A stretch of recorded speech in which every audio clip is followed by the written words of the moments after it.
Ready start.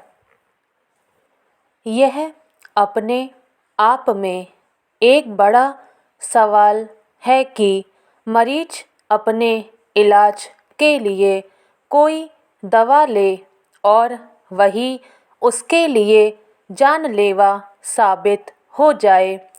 मगर पिछले 3 महीने के भीतर यह दूसरी बार है जब खांसी से आराम के लिए दी गई दवा से कई बच्चों की मौत की खबर आई। खबरों के मुताबिक उज़्बेकिस्तान के स्वास्थ्य मंत्रालय ने वहां 18 बच्चों की मौत के लिए भारत में बनने वाली खांसी की दवा को लेकर जिम्मेदार ठहराया। जाहिर है, अगर दवा के असर से ही इतनी संख्या में बच्चों की मौत हो गई तो यह बेहद चिंताजनक मामला है। फिलहाल उज़्बेकिस्तान से आई खबर के मद्देनज़र भारत में केंद्रीय औषधि मानक नियंत्रण की टीम की ओर से निरीक्षण के बाद संबंधित कंपनी की नोएडा इकाई में सभी उत्पादन गतिविधियों को रोक दिया गया है। हालांकि इस मामले में जांच की प्रक्रिया के किसी नतीजे पर पहुंचने के बाद ही यह साफ हो सकेगा कि अगर बच्चों की जान जाने की वजह यह दवा थी तो उसमें मिलाए गए कौन से रसायन इसके लिए जिम्मेदार थे। गौरतलब है कि करीब 3 महीने पहले अफ्रीकी देश गाम्बिया में भी भारत की एक कंपनी की खांसी की दवा लेने से 60 से ज़्यादा बच्चों की मौत की खबरें आई थीं।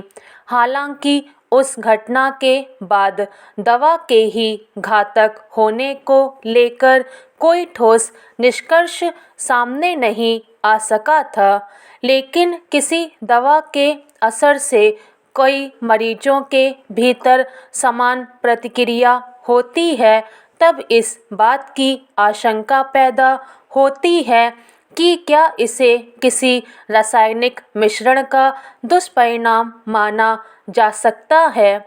उस समय विश्व स्वास्थ्य संगठन यानी WHO ने इसे लेकर एक रिपोर्ट जारी की थी जिसके मुताबिक आरोपों के घेरे में आई खांसी की कुछ दवाएं इंसान के लिए जहर की तरह हैं।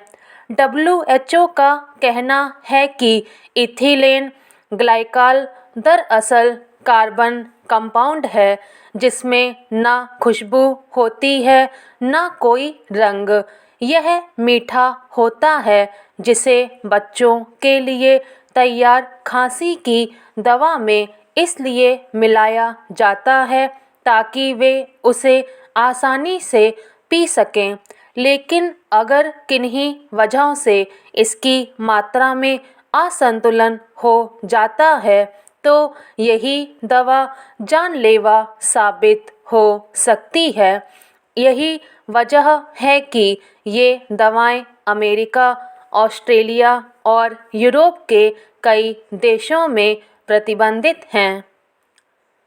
सवाल है कि क्या दवा तैयार करने में इस रसायन के संतुलित प्रयोग का ध्यान नहीं रखा गया या फिर बच्चों को यह दवा देते समय मात्रा और खुराक की सीमा का ख्याल रखने में चूक हुई। इन पहलुओं का जवाब विस्तृत जांच के बाद ही सामने आएगा, मगर यह तथ्य है कि ऐसी कई प्रतिबंधित दवाएं कुछ देशों में खुलेआम उपलब्ध होती हैं और कई बार खुद चिकित्सक भी उसे लेने की सलाह देते रहते हैं। आखिर किसी दवा पर पाबंदी की वजह यही होती होगी कि उसमें मौजूद कोई रसायन या तत्व मरीजों की सेहत या जान तक के लिए जोखिम भरा या जानलेवा साबित हो सकता है। स्टॉप।